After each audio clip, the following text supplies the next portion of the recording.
ہر عبادت سے برتر عبادت نماز، ساری دولت سے بڑھ کر ہے دولت نماز، ہر عبادت سے برتر عبادت نماز۔ الحمد للہ رب العالمین والصلاة والسلام على سید الانبیاء والمرسلین، اما بعد فاعوذ باللہ من الشیطان الرجیم، بسم اللہ الرحمن الرحیم۔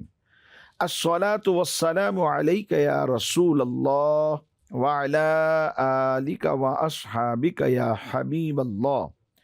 الصلاة والسلام علیک یا نبی اللہ وعلى آلک واصحابک یا نور اللہ۔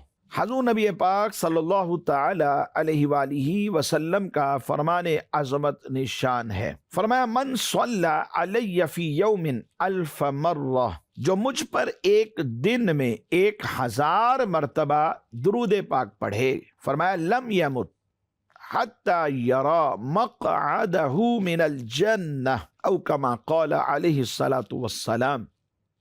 فرمایا وہ بندہ اس وقت تک نہیں مرے گا جب تک جنت میں اپنا ٹھکانہ نہ دیکھ لے۔ صلو علی الحبیب صلی اللہ تعالی علی محمد صلی اللہ تعالی علیہ وسلم۔ پیارے پیارے اسلامی بھائیوں اور مدنی چینل کے ناظرین، ہم آج پھر اپنے پروگرام احکام نماز میں حاضر ہیں۔ آپ کو خوش آمدید کہتے ہیں۔ بیان سننے سے پہلے حصول ثواب کی خاطر اچھی اچھی نیتیں بھی فرما لیجئے کہ فرمان مصطفیٰ صلی اللہ تعالی علیہ وآلہ وسلم ہے، نیت المؤمن خیر من عملہ، مومن کی نیت اس کے عمل سے بہتر ہے۔ جب ہم نماز پڑھتے ہیں یا ویسے سورہ فاتحہ کی تلاوت کرتے ہیں تو ہم اس بات کا اظہار کرتے ہیں ایاک نعبد و ایاک نستعین۔ اظہار یہ ہے کہ ہم تیری ہی عبادت کرتے ہیں، یعنی انسان اپنے رب تبارک و تعالیٰ کی بارگاہ میں یہ اظہار کرتا ہے کہ ہم تیری ہی عبادت کرتے ہیں اور تجھی سے مدد مانگتے ہیں۔ مدد اللہ سے مانگی جاتی ہے، عبادت بھی اللہ تبارک و تعالیٰ کی ہی ہے۔ حقیقی مدد وہی فرماتا ہے، اگرچہ کہ اللہ تبارک و تعالیٰ کے انبیاء کرام علیہم الصلاۃ والسلام اور اولیاء اللہ جو ہیں یہ بھی بندے کی مدد کرتے ہیں، اور ہم آپس میں بھی ایک دوسرے کی ہیلپ کرتے ہیں، مدد کرتے ہیں۔ یہ سب جو مدد کے سٹائل ہیں یہ اللہ کی عطا سے ہوتے ہیں۔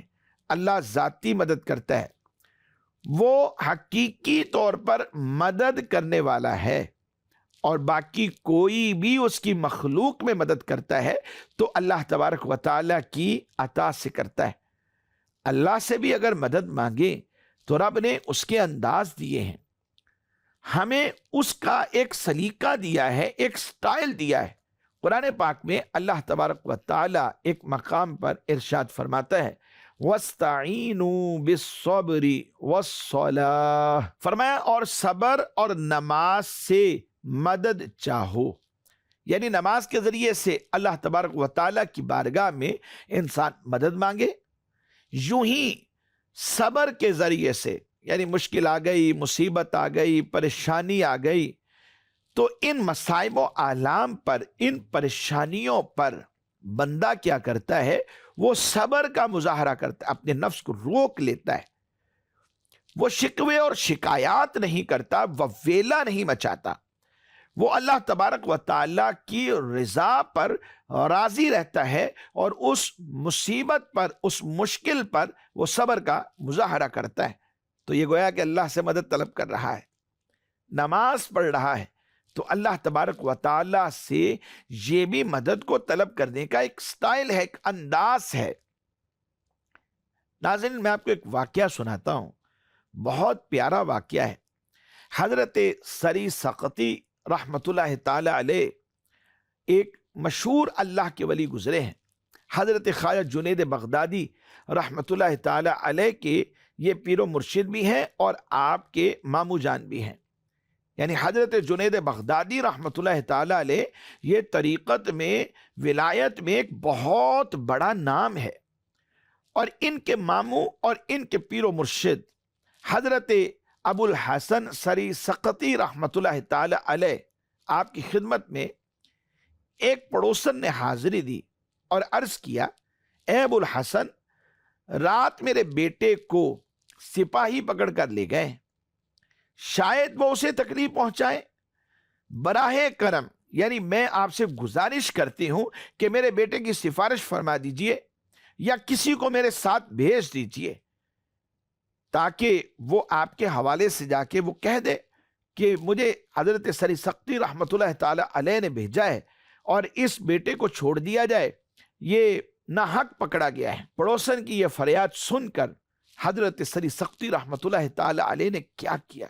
ناظرین، سمجھ میں تو یہ آتا ہے کہ آپ اٹھ کر ساتھ چلے گئے ہوں گے، یا پھر آپ نے کسی خادم کو بلایا ہوگا، کسی لڑکے کو بلایا ہوگا، کہا ہوگا کہ بڑی بی کے ساتھ چلے جاؤ اور جا کے وہاں پر کہہ دینا کہ حضرت ابو الحسن سری سقطی علیہ رحمہ نے بھیجا ہے، اور اس بڑھیا کی بات کو، اس پڑوسن کی، اس خاتون کی، بڑی بی کی بات کو سن لیا جائے اور اس کے بیٹے کو چھوڑ دیا جائے۔ سفارش تو سفارش ہی ہوتی ہے۔ بات تو ذہن میں یہی آتی ہے، جب واقعہ سنتے ہیں تو متبادر الی ذہن بات یہی ہوتی ہے کہ آپ نے ان میں سے کوئی کام کیا ہوگا، کیونکہ اس دور میں ٹیلی فون تو ہوتا نہیں تھا، موبائل کچھ بھی نہیں تھا، یعنی ایسے کوئی سورسز نہیں تھے کہ وہاں بیٹھے بیٹھے جناب موبائل اٹھایا اور نمبر پنچ کیے اور کال ملا لی۔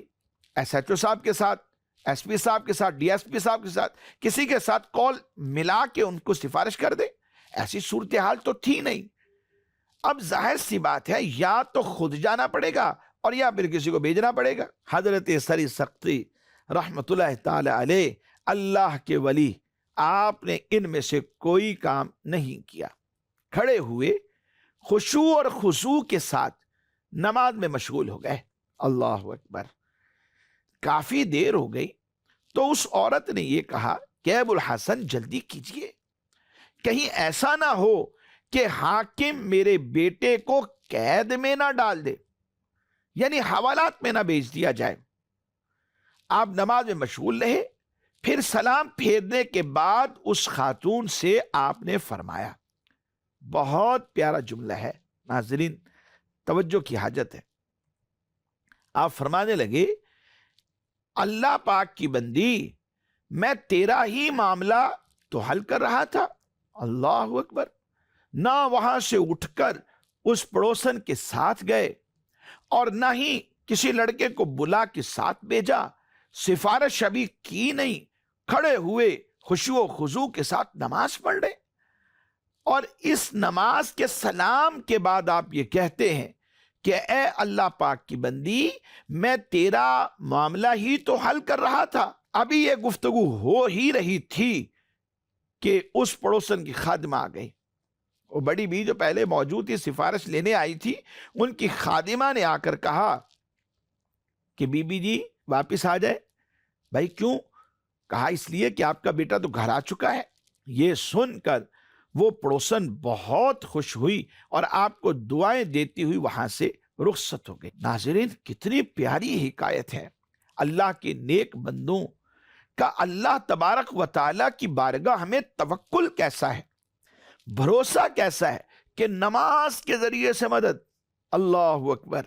قرآن پاک کی آیت کو سامنے رکھیے، وَاسْتَعِینُوا بِالصَّبْرِ وَالصَّلَاةِ، اور نماز سے اور صبر سے مدد چاہو، یعنی ان کے ذریعے سے اللہ تبارک و تعالیٰ کی بارگاہ سے مدد چاہو۔ یہ عمل بھی وسیلہ بن جاتے ہیں۔ جی ہاں، نماز وسیلہ، صبر وسیلہ، نیک لوگوں کی دعائیں وسیلہ، نیک لوگ وسیلہ، ان کے ساتھ نسبتیں رکھنے والی چیزیں وسیلہ، اللہ کے نیک بندے وسیلہ، صالحین وسیلہ، صدیقین وسیلہ۔ یہ اللہ کی بارگاہ سے مدد کے حصول کے لیے وسیلہ بن جاتے ہیں۔ ناظرین، کتنا پیارا واقعہ ہے، آپ اس کو ذہن میں رکھیے۔ نماز پڑھیے، خشوع و خضوع سے پڑھیے، جو دل میں ارادہ کر لیں گے اللہ کی رحمت سے اللہ تبارک و تعالی پورا کر دے گا، وہ پورا ہو جائے گا۔ تو مدنی چینل کے ناظرین، آئیے آج کے اس پروگرام میں ہم چند ایک احکام نماز کو بھی شامل کرتے ہیں۔ ناظرین، یہ بات ذہن میں رکھیے کہ صحت نماز کے لیے چند شرائط ہیں۔ مثال کے طور پہ طہارت ہے، ستر عورت ہے، استقبال قبلہ، یہ ٹوٹل 6 شرائط بنتی ہیں، اور ان کا جو مجموعہ ہے وہ تساونت، آپ ان کو جمع کر لیجئے تو طہارت، سین ستر عورت، الف استقبال قبلہ، اور واو وقت کی پابندی یعنی وقت ہونا چاہیے، نون یہ نیت پر دلالت کرتا ہے، اور تا تکبیر تحریمہ پر دلالت کرتا ہے۔ شرط اس عمل کو کہتے ہیں، یعنی اس عمل پر کوئی چیز موقوف ہے، یعنی اگر یہ نہ پائی جائے تو وہ چیز بھی نہیں پائی جائے گی۔ ایک مشہور مقولہ ہے، اذا فات الشرط فات المشروط، جب شرط فوت ہو جائے تو پھر مشروط بھی فوت ہو جاتا ہے، یعنی وہ بھی نہیں پایا جاتا۔ تو اگر یہ شرائط یا ان میں سے کوئی ایک بھی نہ پائی جائے تو پھر نماز درست نہیں ہوتی۔ جی ہاں، یہ 6 کی 6 نہ پائی جائے یا ان میں سے ایک کو بھی بیچ میں سے نکال دیجئے تو پھر سمجھ جائیں کہ نماز نہیں ہوئی، کیونکہ نماز ان 6 شرائط کے اوپر موقوف ہے۔ یہ 6 پہلے ہیں اور پھر اس کے بعد نماز ہے۔ آئیے کچھ ان کی ڈیٹیل بھی میں عرض کرتا ہوں۔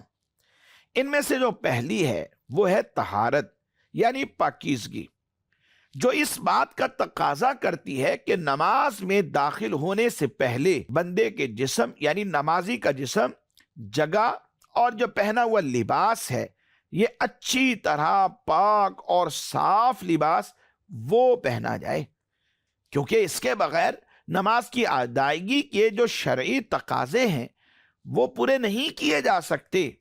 طہارت بہت ضروری ہے۔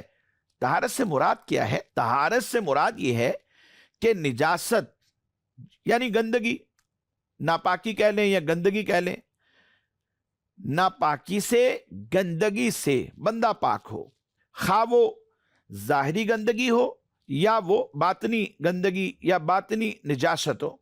شریعت کی اصطلاح میں طہارت ایک خاص صفت سے عبارت ہے جس کا حکم صاحب شریعت نے اس لیے دیا ہے کہ جسم پاک ہو جائے اور نماز بھی درست ہو جائے، یعنی جسم بھی پاک، لباس بھی پاک، جس جگہ پر نماز پڑھ رہے وہ بھی پاک۔ اب کیا ہوگا کہ نماز وہاں پڑھی، نماز کی شرائط دیگر کے مطابق پڑھی، ارکان ادا کر کے پڑھی تو نماز ہو جائے گی۔ طہارت کی قسمیں کتنی ہیں؟ علماء نے اس کو بھی بیان کیا ہے۔ طہارت کی 2 قسمیں ہوتی ہیں، ایک طہارت صغرا ہے اور ایک کبرا ہے۔ طہارت صغرا مطلب چھوٹی طہارت، اور جو کبرا ہے اس کو بڑی طہارت کہتے ہیں۔ طہارت صغرا سے مراد وضو ہے اور طہارت کبرا سے مراد غسل ہے، کہ بندے پر جنابت طاری ہو جاتی ہے تو پھر یہ غسل کر لیتا ہے، یہ طہارت کبرا ہے۔ اور جو طہارت صغرا یعنی جسم ناپاک نہیں ہے، غسل فرض نہیں ہے، تو اب صرف اور صرف نماز سے پہلے اس نے وضو کرنا ہے اور پھر اس کے بعد اس نے نماز ادا کر لینی۔ تو طہارت کی یہ 2 قسمیں ہیں، ایک طہارت صغرا اور دوسری طہارت کبرا۔ اب ایک اور اسی سے ریلیٹڈ سوال ہے کہ بھئی نجاست کس کو کہتے ہیں؟ لغت کی روح سے اگر آپ دیکھتے ہیں تو ہر گندگی یہ نجاست کہلاتی ہے، خواہ وہ گندگی ظاہری ہو یا وہ باطنی ہو۔ ظاہری نجاست، ظاہری گندگی مثال کے طور پہ جیسے خون ہے، پیشاب ہے، اسی طرح پخانہ وغیرہ، یہ ظاہری گندگیاں ہیں۔ اور باطنی نجاست جیسے بندہ گناہگار ہے، گناہ کرتا ہے، یہ باطنی نجاست ہے۔ اسی طرح اس کے اوپر غسل فرض ہو جائے تو اب یہ بھی باطنی نجاست ہوتی ہے۔ ظاہری تو وہ جو ظاہر میں لگ گئی، لیکن باطنی یہ ہے کہ اب اس پر غسل فرض ہے۔ شریعت میں نجاست کی کتنی اقسام ہیں؟ 2 اقسام ہیں، ایک نجاست حکمیہ ہوتی ہے اور دوسری نجاست حقیقیہ ہوتی ہے۔ اب ان دونوں میں فرق کیا ہے؟ بڑا انتہائی توجہ کے ساتھ سماعت کرنے والا پروگرام ہے۔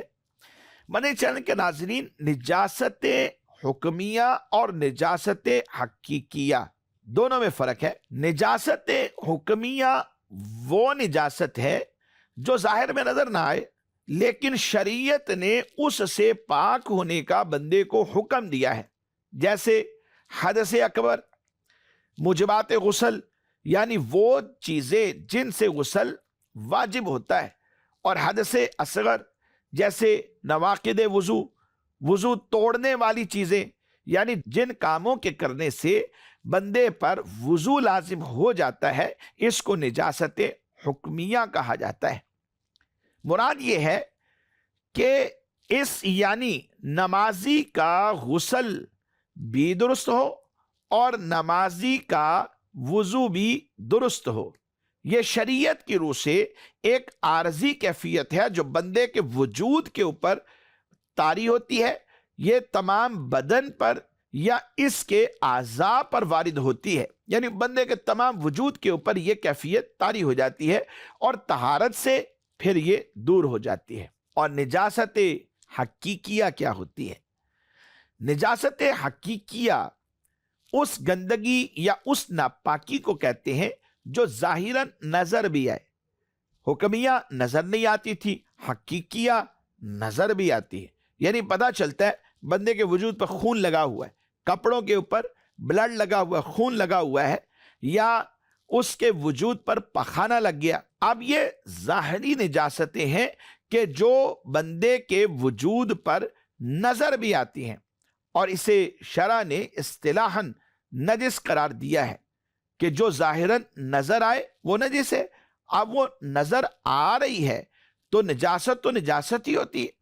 تو کہا انسان اپنے کپڑوں، بدن اور کھانے پینے کی چیزوں کو اس سے بچاتا ہے، پیشاب سے بچاتا ہے، شراب سے بچاتا ہے، پخانہ سے بچاتا ہے، خون سے بچاتا ہے۔ یہ سب چیزیں کیا ہیں؟ یہ نجاست حقیقیہ ہیں، یعنی ظاہری ناپاکی جو نظر بھی آتی ہے۔ اچھا، اس سے بچنے کا حکم دیا گیا ہے، اور اگر کسی چیز پر یہ لگ جائیں تو بس پھر کیا ہے کہ اسے دور کر کے اس چیز کو پاک کرنے کا حکم دیا گیا ہے۔ اگر ہم اس کو پاک کر لیتے ہیں تو پھر وہ ہمارا وجود یا ہمارا ظاہری جو کپڑوں کے اوپر یہ نجاست نظر آ رہی تھی، وہ کپڑے یہ سب کے سب پاک ہو جائیں گے۔ مزید مدنی چینل کے ناظرین، آگے اور بھی طہارت کے حوالے سے چند ایک گزارشات ہیں، جیسے نجاست غلیظہ ہے، خفیفہ ہے، یہ کون کون سی چیزیں ہوتی ہیں، پھر ان کے پاک کرنے کے احکام کیا ہیں، نماز کب درست ہوگی، کیسے درست ہوگی، اگر یہ بدن پر کپڑوں پر لگ جائے تو پھر نماز کا اسٹیٹس کیا ہوگا۔ تو انشاءاللہ نیکسٹ اگلے پروگرام میں ہم اس کو رکھیں گے، اور آج کے ہمارے اس پروگرام میں ہم چند ایک ریکارڈڈ سوالات بھی شامل کرتے ہیں۔ جی سوال چلائیے۔ میرا نام محمد قاسم رضا طاری ہے۔ مفتی صاحب سے سوال یہ ہے کہ نماز کا وقت شروع ہونے سے پہلے اذان دی جائے، مثلا عصر کا وقت ابھی شروع نہیں ہوا، اذان دی جائے، تو کیا یہ شرعاً جائز ہے؟ جواب عنایت فرمائیے، جزاک اللہ خیرہ۔ دیکھیں، نماز جو ہے یہ مسلمانوں پر وقت باندھا ہوا فرض ہے۔ ان الصلاۃ کانت علی المؤمنین کتابا موقوتا، ہر نماز اپنے وقت پر ہے، اور وقت ابھی شروع ہی نہیں ہوا، اذان دی جائے تو پھر وہ اس نماز کے لیے اذان تو نہیں کہلائے گی کہ جس نماز کا بھی وقت شروع ہی نہیں ہوا۔ یہ ویسے ہی اذان ہو سکتی ہے کہ بھئی کسی غم پر دی گئی، پریشانی پر دی گئی، کسی مصیبت پر دی گئی، یا ویسے ہی اذان دے دی، لیکن یہ اذان اس نماز کے لیے نہیں کہلائے گی جس کا بھی وقت شروع ہی نہیں ہوا۔ ہاں، وقت شروع ہو جائے تو اب اذان دی جائے گی۔ اب جو اذان دی گئی ہے وہ پھر اس نماز کے لیے کہلائے گی کہ جس کا وقت ابھی شروع ہو چکا ہے۔ اگر پہلے کسی نے دے دی ہے، ابھی وقت شروع نہیں ہوا تھا، تو اب جب وقت شروع ہو چکا ہے تو اسے پھر دوبارہ اس نماز کے لیے اذان دینا ضروری ہے۔ مزید سوال چلائیں۔ میرا نام سید سجاد طاری ہے۔ میرا مفتی صاحب سے یہ سوال ہے، کیا دوران نماز سورۃ فاتحہ کے بعد دوسری سورت پوری پڑھنا ضروری ہے؟ دوران نماز قرات کرتے ہوئے جب سورہ فاتحہ کی تلاوت کر لے تو اس کے بعد ایک سورت پڑھی جاتی ہے۔ تو اب یہ جو سورت ہے، سورت ہی پڑھنا یہ ضروری نہیں ہے۔ قرآن پاک سے کسی بھی سورت میں